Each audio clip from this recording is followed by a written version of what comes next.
But it is time to open up that grade book. And Tara, who's getting your F this week? The Department of Justice. Last week, the Department of Justice formally requested that the Children's Hospital of Philadelphia turn over the patient records for all children connected to gender transition surgery. The Department of Justice further requested every writing of whatever kind connected with each surgery, including every detail of patient's medical history. Needless to say, the hospital is legally opposing this violation of patients' privacy. And Sarah, your F. My F also goes to the Department of Justice, but for a different reason. They asked Missouri election officials to give them access to the state's voting machines in a pathetic attempt to find evidence of alleged voter fraud in 2020. The good news is that the election officials did not hand over their machines, but Trump and the DOJ are signaling their interest in interfering with state and local election processes. They're not just looking back to 2020, but forward to the 2026 midterms, and we should be worried about what they might do next. DOJ, Anirban, or somebody else getting it out? My F goes to F for Florida. Surgeon General Joseph Lapado's move towards eliminating all vaccine mandates for school children.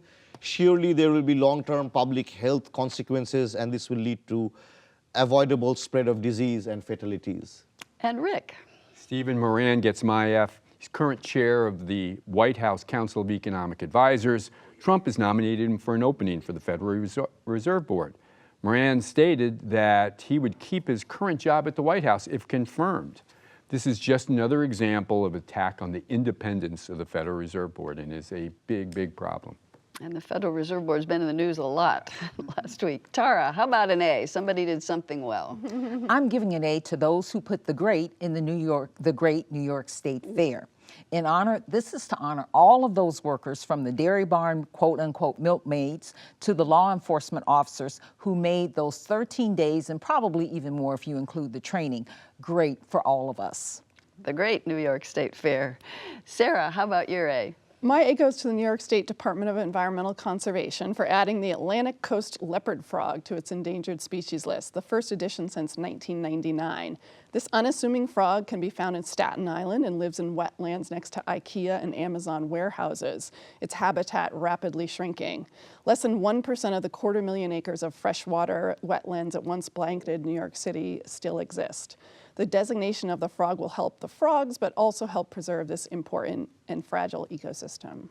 I didn't know much about the leopard frog. Anirban, your A. My A goes to Alex Kakin, a 25-year-old graduate researcher in mechanical engineering in MIT who published in Nature a new way to restore paintings with the help of artificial intelligence. This new AI-assisted method would print a very close original of a super thin mask that you can put on the original without retouching the painting, and you can peel the mask off to see the older painting beneath it.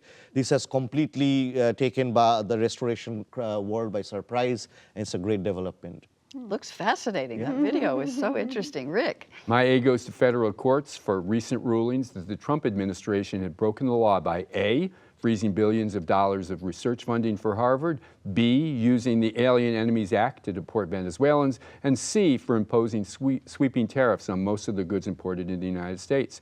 While university presidents, CEOs, and members of Congress have been unwilling to stand up to the president, at least a number of judges have been up to the task. Let's hope that the Supreme Court upholds their rulings.